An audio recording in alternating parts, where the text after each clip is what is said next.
Selamat datang di Jills Media.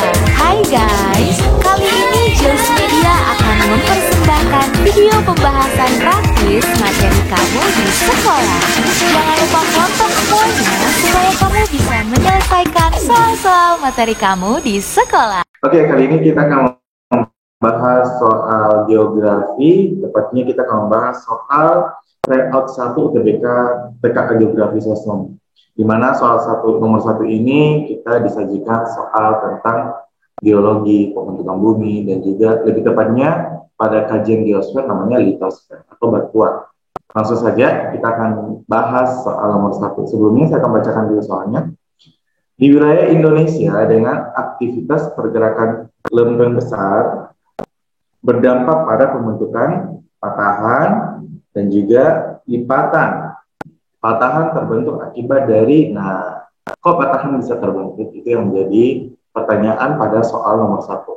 Oke, kita bicara lempeng besar pasti akan berhubungan dengan namanya tektonik. Ya, pergerakan lempeng. Apa sih tektonik? Nah, itu kerak bumi di bawahnya laut, di bawahnya lagi daratan.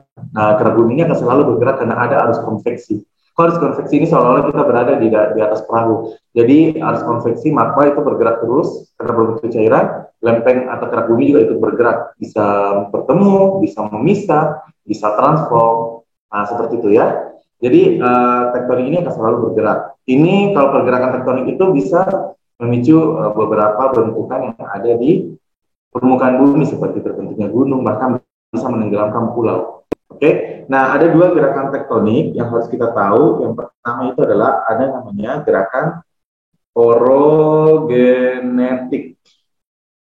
Ada juga namanya epirogenetik. Oke, kita akan lebih membahas namanya orogenetik. Kenapa bukan epirogenetik? Karena epirogenetik ini adalah tenaga yang bisa memunculkan atau menenggelamkan pulau. Dengan kata lain, jangkauannya ini luas karena satu pulau langsung bisa ditenggelamkan ataukah bisa dimunculkan. Biasa disebut tenaga pembentukan benua.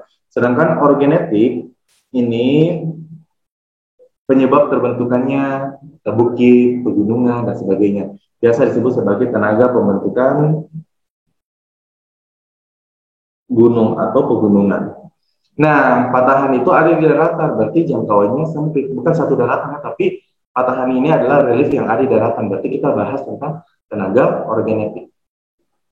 Oke, hasil dari orogenetik ini bisa memicu terbentuknya patahan dan lipatan. Itu sudah ada dulu dalam soal. Jadi kita akan bahas tentang langsung ke patahan ya. Kalau misalnya ada satu pergerakan kerak bumi seperti ini, terus tekanannya dari secara horizontal, lama-kelamaan, karena kan selalu ada tekanan. Kenapa ada tekanan? Karena di sini ada selalu gerakan arus konveksi, entah itu bertemu atau memisah. Itulah lempeng, ya.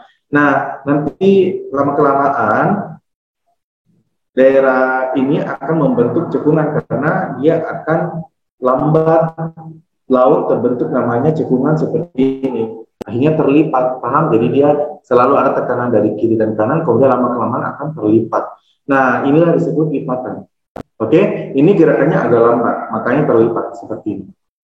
Oke, nah ini disebut lipatan, kayak bukit-bukit seperti itu. Oke, jadi kita bisa lihat kalau lipatan itu dia gerakannya agak lambat.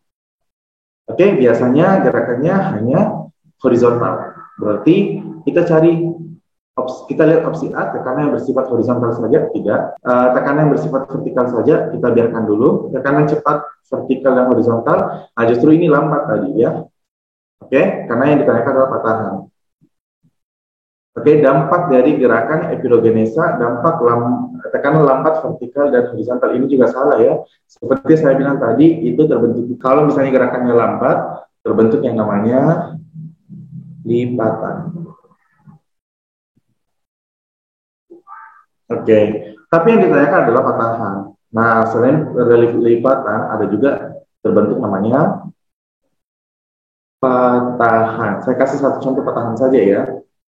Nah, patahan ini bisa menyamping, bisa secara vertikal terjadi, sesar namanya, bisa juga bisa secara horizontal, bisa secara vertikal juga. Nah, nanti patahan ini adanya gerakan cepat baik itu vertikal maupun horizontal. Saya kasih contoh yang vertikal saja ya. Lama-kelamaan karena tekanannya sangat cepat, maka akan terbentuk nanti patahan seperti ini. Nah, ini terangkat, kemudian yang tekanan ke bawah ini akan semakin ke bawah bidangnya, kemudian di sebelah akan ke atas.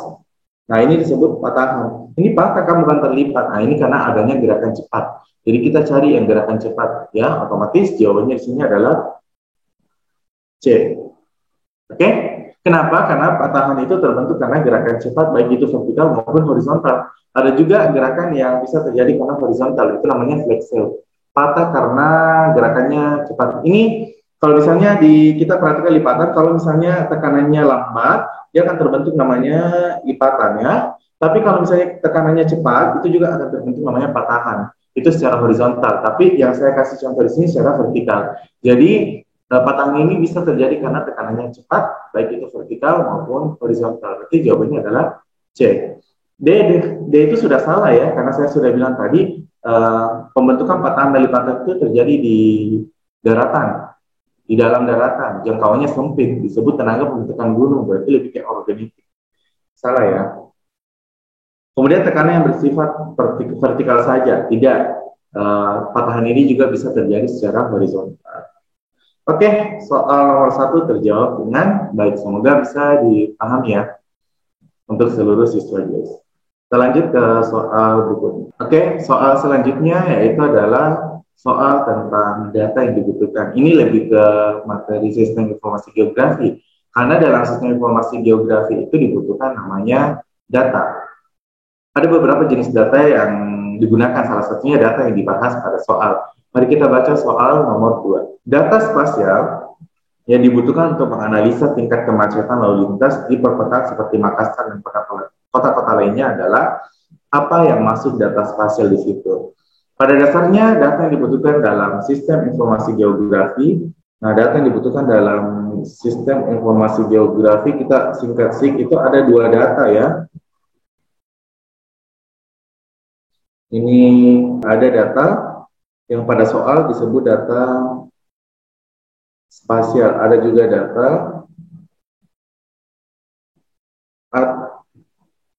atribut.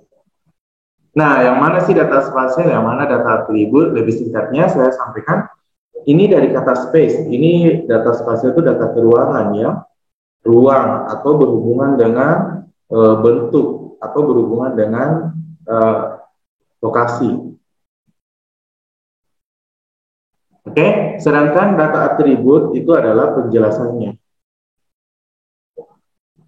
Penjelasan baik secara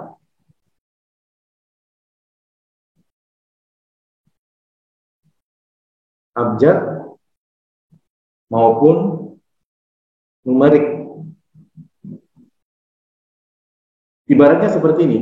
Kalau kita melihat gambar, itu sudah menjadi data ya. Ada gambar peta Sulawesi, bentuknya K, tapi tidak ada penjelasannya kota mana ini, tidak ada huruf-huruf di dalam. Cuma gambar peta buta saja, peta kosong, isinya cuma gambar saja. Nah, itu masuk peta spasial. Oke, nah kemudian nanti akan diberikan judul, nanti akan diberikan lokasi-lokasi, misalnya anggaplah ini ya. Nah, ini peta spasial ini. Nah, ini berbentuk ya. Terus peta atribut itu, data atribut itu adalah data yang berbentuk abjad atau numerik, misalnya nama desa. Ada desa A, desa B, desa C. Ini kalau digabung nanti akan menjelaskan data spasial ini. Akhirnya nanti seperti ini bentuknya. Anggaplah sama ya. Terus wilayah di sini A, wilayah di tengah B, wilayah di samping C. Nah, jadilah peta yang utuh. Bahkan ada biasa judulnya, ada skalanya dan sebagainya. Intinya data atribut itu, ini data atribut ya. Data atribut itu menjelaskan isi dari data spasial. Karena kalau cuma data spasial kan kita bingung. Makassar di mana ya? Kalau kita melihat peta Sulawesi, kita bingung Makassar di mana ya?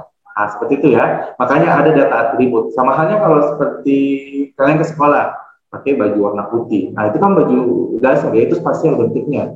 Kemudian kita nggak tahu itu baju apa, baru diberikan atribut sekolah, atribut nama.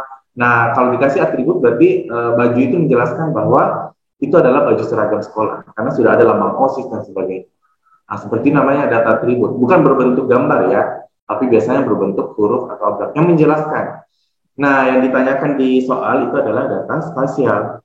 Mari kita lihat, ada jalur transportasi dan jenis kendaraan. Nah, di sini ada kata jenis kendaraan.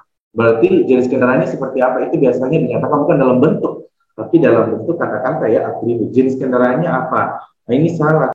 Kemudian yang kedua, ada klasifikasi jalan dan kualitas jalan. Nah, kualitasnya jalan baik atau buruk. Nah, itu kan lebih ke abjad ya. Berarti itu bukan data spasial, bukan dalam bentuk gambar ya, baik atau buruk. Pusat kegiatan penduduk dan kondisi jalan. Ada kondisi jalan juga. Nah, ini juga bukan spasial. Jalur transportasi, jalurnya. Nah, itu bisa dilihat dalam bentuk gambar, jalur ya. Lebarnya itu jalur atau lebarnya jalur transportasi. Itu bisa dinyatakan dalam data spasial. Kita lihat dulu deh daya tampung dan jalur transportasi. Nah, ada daya tampung di sini, berarti daya tampung ini tidak masuk ya. Oke, daya tampung itu tidak masuk pada data spasial, dia lebih ke data atribut. Ya, daya tampungnya berapa yang bisa dia tampung, berapa berarti dia dalam bentuk numerik, bukan dalam bentuk gambar. Tapi kalau D, jalur bisa diketahui. A juga benar, cuma masalahnya di sini ada jenis kendaraan, salah. Ini spasial tapi ada atributnya juga. Yang ditanyakan data spasial saja. Nah, D itu jalur transportasi, jalurnya kemudian lebar, panjang, atau jalur transportasi. Nah, itu lebih ke data spasial. Berarti jawabannya adalah delta. Oke, jawabannya delta. Seperti itu. Nah, soal nomor 2, semoga bisa jelas pembahasannya ya. Mari kita melangkah ke soal selanjutnya. Nah, kita sudah membahas soal tentang sistem informasi geografi. Selanjutnya kita akan membahas soal tentang lebih ke kependudukan ya.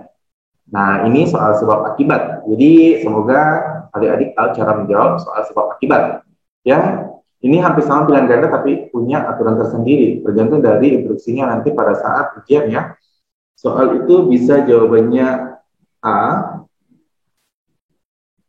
apabila pernyataan pertama benar, pernyataan kedua benar, dan saling berhubungan. C, gini ya saya tulis.